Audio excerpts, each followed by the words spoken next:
Assalamualaikum dan salam sejahtera.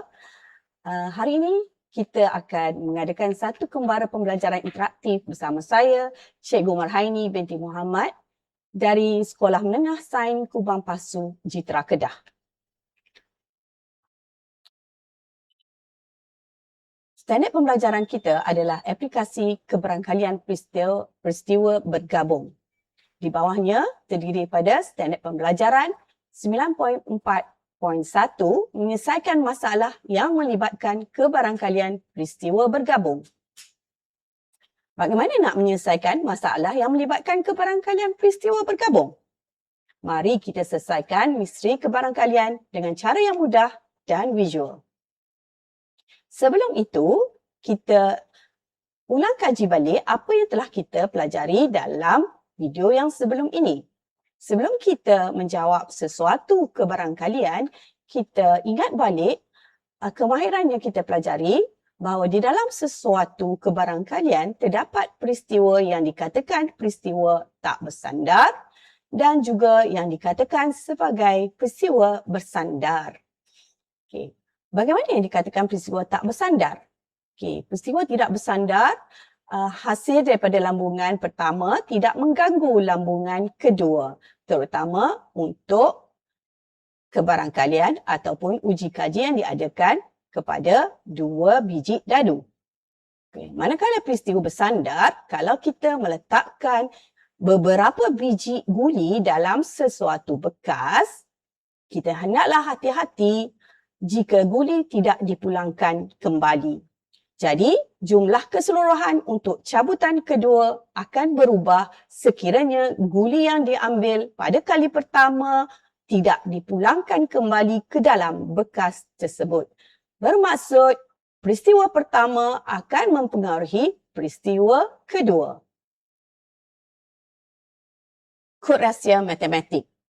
Sebelum kita menjawab ataupun aplikasikan semua kemahiran yang kita telah pelajari dalam video sebelum ini, pertama sekali, kunci utama adalah membaca soalan. Okey, dalam kunci membaca soalan ini, kita boleh kaitkan dengan topik set. Okey, di dalam set kita ada persilangan ataupun intersection, kita ada kesatuan. Kata kunci perkataan dan yang berada dalam sesuatu ayat soalan keberangkalian bermaksud berlaku secara serentak. Peristiwa tersebut berlaku secara serentak atau berturut-turut. Jadi operasi darab yang perlu kita gunakan untuk mencari penyelesaiannya. Kalau sekiranya terdapat kata kunci atau pilihan hasilnya berbeza, operasi tambah akan digunakan. Bermaksud kesudahan pertama ditambah dengan kesudahan yang kedua. Bagaimana nak mengingat? Ingat perkataan dan, itu darab atau itu tambah. Strategi ketiga, langkah yang saya ingin berikan, fahami masalah. Adakah ia peristiwa bersandar? Tadi kita dah lihat apa yang dikatakan sebagai peristiwa bersandar atau tidak bersandar. Kedua, rancang bina rajah pokok untuk menyeraikan semua kesudahan yang mungkin. Langkah ketiga yang terakhir, kenal pasti cabang yang dikhendaki. Letakkan nilai dan selesaikan sama ada darab ataupun tambah. Mari kita selesaikan misteri keberangkalian dengan cara mudah dan visual. Mari kita lihat kajian kes atau contoh yang pertama. Boleh rujuk buku teks. Sebiji dadu adil dilambung 2 kali berturut-turut. Jika uji kaji ini dijalankan sebanyak 540 kali, berapa kalikah sekurang-kurangnya satu nombor kuasa 2 sempurna akan diperolehi? Dalam kajian kes ini, misteri dadu dan kuasa 2 sempurna, objektif kita adalah berapa kalikah sekurang-kurangnya suatu nombor kuasa 2 sempurna diperolehi daripada 540 cubaan. Jadi, Cuba kita fikirkan dalam sebiji dadu ada berapakah nombor-nombornya. So dalam satu biji dadu kita akan ada nombor 1, 2, 3, 4, 5 dan 6. Antara nombor-nombor ini yang mana satukah yang dikatakan sebagai kuasa 2 sempurna? Dan kita juga kena kenal pastikah jenis peristiwa yang berlaku. Jenis peristiwa ini dikatakan sebagai tidak bersandar kerana lambungan dadu pertama tidak akan mempengaruhi lambungan dadu kedua. Keputusan lambungan dadu kedua. Okey, bila kita kenal pasti, kita dapati bahawa nombor 1, ingat kembali apa yang kita telah pelajari masa tingkatan 1. Nombor 1 merupakan kuasa 2 sempurna. Dan nombor 4 adalah kuasa 2 sempurna. Kerana 4 terhasil daripada pendarapan 2 nombor 2 darab 2. Jadi, apa yang boleh kita simpulkan? Nombor kuasa 2 sempurna dalam sebiji dadu adalah 1 dan 4. So, kebarangkaliannya adalah 2/6 untuk sebiji dadu. Kita kecilkan jumlah pecahan ini di mana 2/6 boleh kita kecilkan menjadi 1/3. Jadi, kita dah kenal pasti jenis peristiwa dan kuasa 2 sempurnanya adalah 1 dan 4. Kebarangkaliannya 1/3 dan bukan kuasa 2 sempurna untuk peristiwa ini adalah 2, 3, 5 dan 6 pada sesuatu dadu. Jadi kebarangkalian bukan kuasa 2 sempurna adalah 2/3. Okey, strategi seterusnya membina rajah pokok. Okey, membina rajah pokok untuk balingan pertama kita kemungkinan yang berlaku, kemungkinan pada balingan yang pertama, kita akan dapat kuasa 2 sempurna. Iaitu diwakili oleh 1/3. Kemungkinan juga pada balingan yang pertama, kita tidak mendapat kuasa 2 sempurna yang diwakili oleh nilai 2/3. Itu untuk balingan yang pertama. Kemungkinan untuk balingan kedua. Balingan kedua, kemungkinan kita akan mendapat kuasa 2 sempurna juga, 1/3.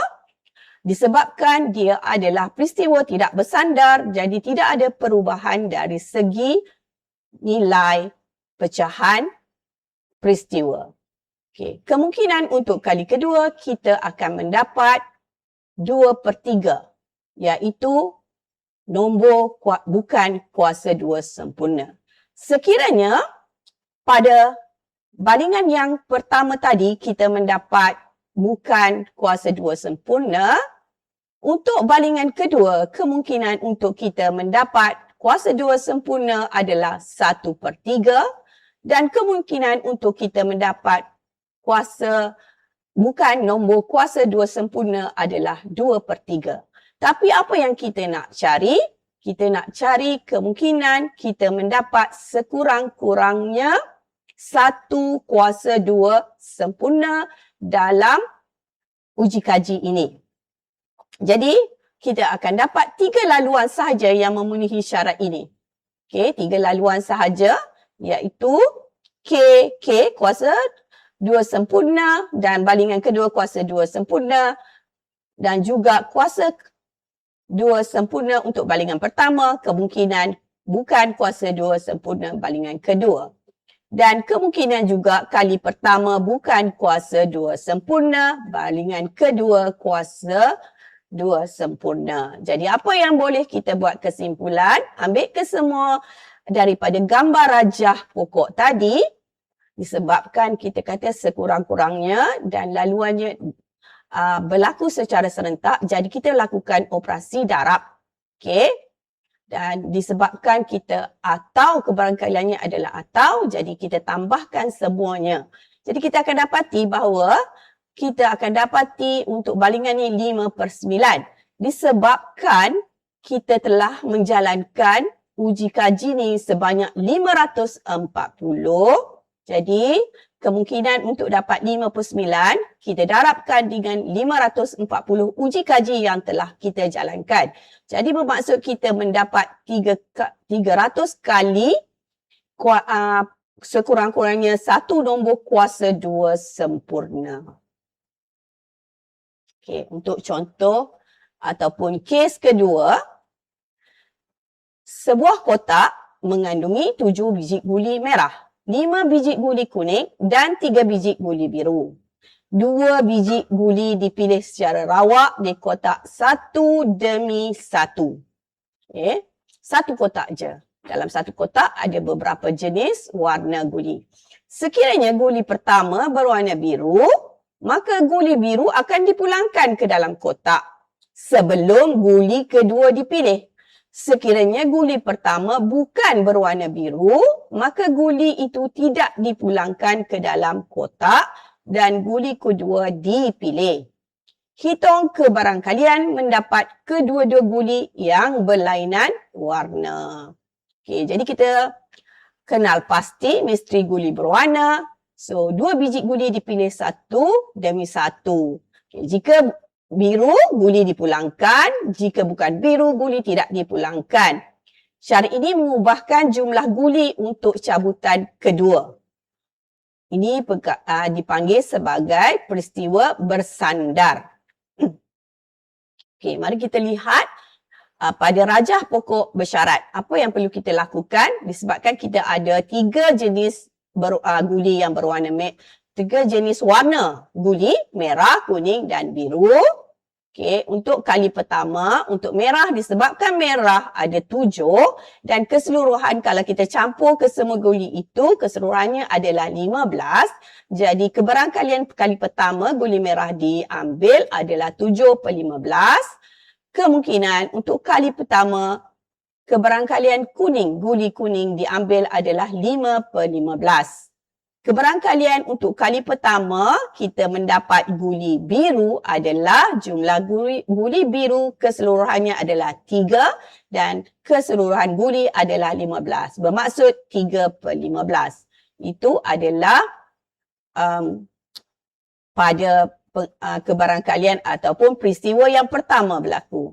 Untuk sekiranya kita mengambil kali pertama adalah guli merah, kemungkinan terdapat 3 kemungkinan kita mengambil guli merah, kuning dan biru untuk cabutan yang kedua. Disebabkan kita mengambil guli merah, bermaksud apa yang berlaku bila guli merah diambil, guli tersebut tidak dipulangkan. Jadi bermaksud bilangan dalam kotak tersebut akan berkurang. Disebabkan pada kali pertama dah ambil 1 biji guli merah, jadi jumlah guli merah juga berkurang. Jadi nilai pecahannya yang ada sekarang guli merah pada balingan yang kebarangkalian untuk mendapat guli merah pada cabutan yang kedua adalah 6/14. Okay, sekiranya kali pertama guli merah, okay, kali kedua kemungkinan kita mendapat 5/14. Di mana berkurang, jumlah guli telah berkurang. Okay. Sekiranya untuk kali kedua, kali pertama merah, kali kedua kita akan mendapat guli biru 3/14. Okey, kita nampak penyebut pada sebutan kedua berubah bergantung kepada warna guli yang pertama. Okey, kita lihat pada pecahan sekiranya guli pertama adalah kuning. Okey, guli kedua kalau kuning bermaksud dia tidak akan dipulangkan. Jadi jumlah guli merah masih ada 7 tapi bilangan keseluruhan adalah 14. Okey, sekiranya kebarangkalian untuk didapat kuning pada kali kedua, adalah kali pertama dah ambil dah sekali. Jadi kali kedua akan berkuranglah guli kuning. Jadi 4/14. Sekiranya kali kedua mendapat biru, kali pertama kuning dan kedua biru, bermaksud nilainya biru keseluruhan ada 3, belum diambil, jadi 3/14. Telah diambil tadi kuning dan tidak dipulangkan. Okay. Sekiranya kali pertama dia mendapat guli biru, okay, bermaksud syarat yang pertama tadi kita tahu bahawa sekiranya biru diambil, maka biru akan dipulangkan sebelum peristiwa kedua berlaku. Jadi keseluruhan merah adalah 7. Kita belum mengambil apa-apa guli berwarna merah. Okay, jadi guli merah akan berada 7. Okay, jumlah keseluruhan akan kekal 15 kerana guli biru dipulangkan kembali ke dalam bekas. Okay, kebarangkalian untuk mendapat kali kedua kuning adalah 5/15 sebab kita belum dapat mengambil apa-apa warna kuning dan biru dipulangkan, jadi kekal jumlah keseluruhan 15. Sekiranya biru diambil untuk kali kedua, disebabkan kita dah ambil biru pada kali pertama, sepatutnya situ adalah 2/15. Ada sedikit cikgu kena ubah ini 2/15. Okey. Jalan pintas kaedah pelengkap. Okey. Selain daripada gunakan kaedah tadi, guna kaedah pokok, daripada mengira semua kombinasi berlainan warna akan mengambil masa, kita boleh juga tolakkan sahaja kombinasi warna yang sama daripada 1. 1 adalah keseluruhan yang sempurna. Jadi kita nak cari yang berlainan warna. Maksudnya kali pertama dapat merah, kali kedua bukan merah. Okey. So, jadi cara pintas adalah 1 untuk kebarangkalian sempurna, menolak bilangan kebarangkalian mendapat warna-warna yang sama untuk cabutan pertama dan kedua. Jadi kita boleh tolakkan semua hasil darab dan tambah untuk merah dan merah. Kali pertama merah dan kali kedua juga merah. Kali pertama kuning dan kali kedua kuning. Kali pertama biru dan kali kedua biru. Di sini ada sedikit perubahan. Okey, so jumlah yang kita akan dapat adalah 349/525. Okay. Untuk kajian kes yang ketiga, kajian tentang jantina anak terhadap 16,000 keluarga yang mempunyai 2 orang anak telah dijalankan. Anggarkan bilangan keluarga yang mempunyai sekurang-kurangnya seorang anak lelaki dalam kajian tersebut. Jadi dalam konteks kes ini, kita analisis 16,000 keluarga. Kajian jantina anak terhadap 16 orang keluarga yang mempunyai 2 anak. Fakta kebarangkalian mendapat anak lelaki, kalau setiap orang keluarga mendapat 2 orang, jadi lelaki 1/2, perempuan 1/2. Okey. Kita boleh kira lelaki-lelaki, lelaki perempuan, perempuan lelaki. 1/1. Tapi jalan kiranya akan panjang. Okey, misi seterusnya, anggarkan bilangan keluarga yang mempunyai sekurang-kurangnya seorang anak lelaki. Okey, ada 2 cara biasa dan boleh gunakan juga cara pintas. Okey, helah pelengkap. Kalau cara pertama, kita cari jumlah kebarangkalian lelaki, anak pertama lelaki, anak kedua lelaki, tambah dengan anak pertama lelaki dan perempuan, tambah dengan kebarangkalian anak pertama perempuan dan anak kedua lelaki. Jadi kita dapati 1/2 darab 1/2 tambah 1/2 darab 1/2 tambah 1/2 darab 1/2. Jumlahnya akan menjadi 1/4 tambah 1/4 tambah 1/4 yang bersamaan dengan 3/4. Atau kita boleh membuat jalan pintas iaitu 1 untuk kesempurnaan, tolak sahaja bilangan yang mendapat kedua-dua anak perempuan. Anak pertama perempuan, anak kedua perempuan. Jadi kita akan dapati bahawa nilai kebarangkaliannya 3/4. Tapi kita jalankan ke atas 16,000 keluarga. Jadi jumlah yang kita dapat tadi, kita darabkan dengan 3/4 tadi. 3/4 darab dengan 16,000, kita akan dapati bahawa 12,000 keluarga akan mendapat sekurang-kurangnya satu orang anak lelaki. Contoh soalan SPM. Okey, ini adalah soalan SPM 2021. Okey, kita terokai SMK Seri Putih menganjurkan satu lawatan sambil belajar ke Kuala Lumpur pada suatu hujung minggu dengan menaiki bas yang disewa khas. Okey, seramai 5 orang guru dan 35 orang murid menyertai lawatan itu. Okey, jadual 6 menunjukkan maklumat murid tersebut. Okey, jadi didapati bahawa tingkatan 4, murid lelakinya adalah 11 orang, murid perempuan 8 orang. Tingkatan 5 terdapat 7 orang murid lelaki dan tingkatan 5 terdapat 9 orang murid perempuan.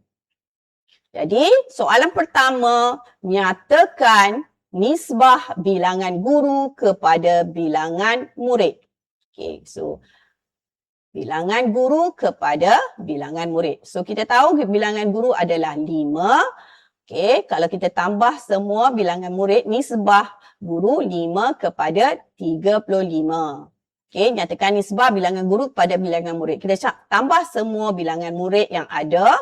Kita akan dapati, kita akan buat seperti mana kita belajar masa tingkatan 1, nisbah dan nisbah. Topik nisbah.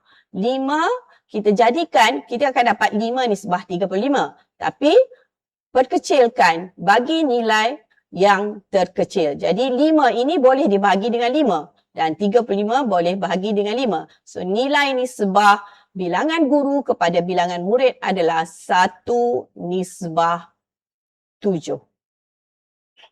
Jadi ingat, semasa menjawab soalan SPM, peraturan emas nisbah sentiasa permudahkan jawapan akhir anda kepada bentuk yang paling ringkas.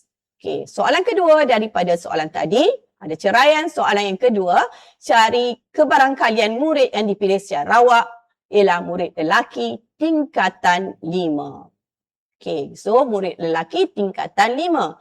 Kita fokuskan kepada murid lelaki tingkatan 5. Jangan tengok murid lelaki tingkatan 4. Jadi, pada jadual yang diberi, dikatakan bahawa murid lelaki berjumlah 7 orang. Keseluruhan adalah 35. Jadi, 7 per dengan 35, kita akan dapati nilainya adalah 1/5. Kebarangkalian murid dipilih secara rawak murid lelaki tingkatan 5 adalah 1/5. Okey, untuk soalan seterusnya, contoh yang terakhir. Modul peningkatan prestasi murid tingkatan 5 Kedah 2025. 2 orang murid dipilih secara rawak dari 8 orang murid perempuan dan seorang murid lelaki dari kelas Awisina. Wakilkan situasi di atas dengan melengkapkan gambar rajah pokok di ruang jawapan di bawah. Dia dah beri gambar rajah pokok. Tinggal lagi untuk kita isi sahaja. Okey. So kita ada 8 murid perempuan dan seorang murid lelaki. Jadi 2 orang murid dipilih secara berturut-turut secara rawak sebagai wakil kelas. Okey. So, untuk murid yang pertama, kebarangkalian untuk dipilih adalah murid perempuan adalah 8/9. Okey. Dan untuk kebarangkalian murid pertama adalah lelaki adalah 1/9. Okey, jumlah asal adalah 9 murid, kebarangkalian perempuan adalah 8. Okey, kebarangkalian lelaki adalah seorang. Jadi, untuk murid yang kedua, kemungkinan kebarangkalian untuk mendapat pelajar perempuan adalah 7/8. Sebab dah pilih dah. Murid pertama tadi dah pilih pelajar perempuan. Jadi jumlah pelajar perempuan sekarang sudah berkurang dan jumlah pelajar keseluruhan juga berkurang. Jadi kebarangkalian memilih pelajar perempuan adalah 7/8. Kemungkinan murid pertama adalah perempuan. Murid kedua kemungkinan pelajar lelaki. Okey, pelajar lelaki belum dipilih, jadi nilainya masih 1. Tapi kali pertama kita dah pilih seorang pelajar perempuan, jadi keseluruhan tinggal 8. Jadi kebarangkalian untuk murid kedua adalah lelaki adalah 1/8. Okey. Sekiranya murid pertama tadi adalah lelaki, 1/9. Untuk kali kedua, tidak ada kemungkinan lagi untuk pelajar lelaki dipilih. Kalau kali pertama dah pilih pelajar lelaki sebab lelaki hanya tinggal seorang. Jadi yang ada hanya pelajar perempuan. Jadi pelajar perempuan belum dipilih lagi tapi telah dipilih seorang pelajar lelaki. Jadi 8 keseluruhan pelajar perempuan per dengan 8 keseluruhan yang pelajar yang masih tinggal keseluruhannya. Okey. So, jadi analisisnya adalah kita akan dapati analisis hanya satu kombinasi membenarkan syarat ini berlaku iaitu pelajar perempuan dahulu kemudian lelaki. Jadi pengiraannya adalah 8/9 darab dengan 1/8 sebab dia nak pilih pelajar perempuan kemudian pelajar lelaki. Okay, jadi jumlah kebarangkalian yang kita perolehi adalah 1/9.